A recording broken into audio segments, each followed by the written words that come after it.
Bayangkan tempat ini, Longyearbyen, sebuah kota kecil di Svalbard, Norwegia, yang terletak di ujung dunia, di tengah samudra Arktik. Di sini kondisi alam begitu ekstrim, memaksa manusia untuk hidup dengan aturan yang keras dan tak terhindarkan. Namun, ada satu aturan yang paling aneh dan mengesankan dari semuanya. Aturan yang melarang orang meninggal dunia.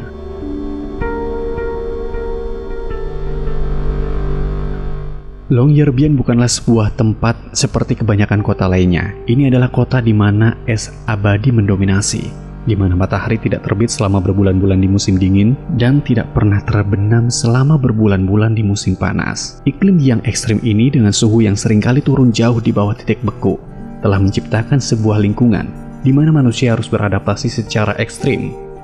Tapi bagaimana aturan tentang kematian bisa masuk ke dalam narasi ini?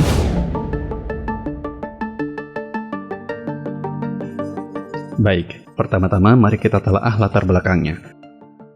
Pada awal abad ke-20, Longyearbyen berkembang sebagai kota tambang, sebuah pemukiman yang didirikan untuk mendukung penambangan batu bara. Orang-orang datang ke sini dengan harapan besar, tetapi juga dengan resiko yang sangat besar.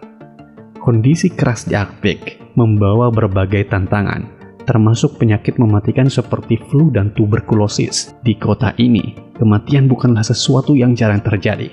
Namun pada tahun 1950-an, sebuah fenomena yang mengerikan terungkap.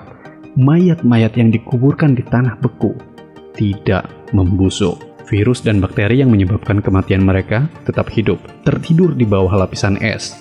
Longyearbyen yang tampak seperti tempat di mana waktu berhenti, juga menjadi tempat di mana kematian tidak bisa diselesaikan dengan cara yang biasa. Virus yang tertinggal bisa bangkit kembali, mengancam kehidupan yang masih ada.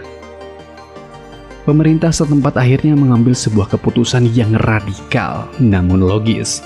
Mereka melarang praktik pemakaman di Longyearbyen. Ini bukanlah keputusan yang didorong oleh ketakutan semata, tetapi lebih dari itu oleh sebuah strategi.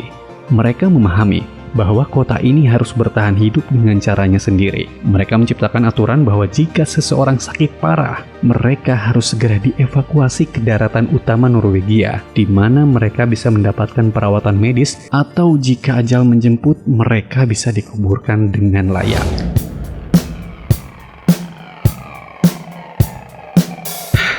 Mari kita lihat ini sebagai sebuah rencana yang rumit, sebuah skenario yang menggabungkan kekuatan alam dengan kecerdikan manusia. Longyearbyen dengan aturan yang melarang kematian ini adalah contoh sempurna dari bagaimana manusia dapat menciptakan solusi yang tidak konvensional untuk bertahan hidup di lingkungan yang tidak konvensional. Di tempat ini, kematian tidak dilihat sebagai akhir dari kehidupan, tetapi sebagai ancaman potensial bagi kehidupan yang tersisa.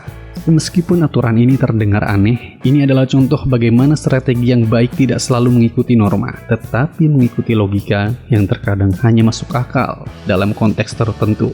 Di Longyearbyen, kehidupan diatur oleh aturan yang sangat spesifik. Sebuah aturan yang diciptakan untuk melindungi penduduk dari bahaya yang tersembunyi di bawah permukaan es. Namun, ada sesuatu yang lebih dalam dari sekedar strategi.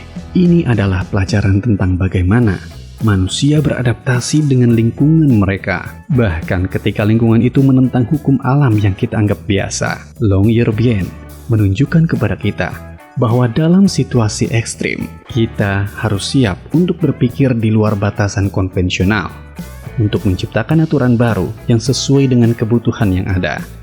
Dan disinilah letak kecemerlangan dari kota ini. Ini adalah permainan bertahan hidup yang dimainkan dengan aturan yang sangat berbeda. Aturan yang dirancang bukan oleh tradisi atau agama, tetapi oleh kebutuhan yang mendesak untuk melindungi yang masih hidup. Dan begitulah di tempat ini, kehidupan dan kematian diatur oleh sebuah rencana yang sangat strategis. Sebuah rencana yang menempatkan keselamatan di atas segalanya. Bahkan di atas hak untuk beristirahat dalam damai di tempat yang Anda sebut rumah.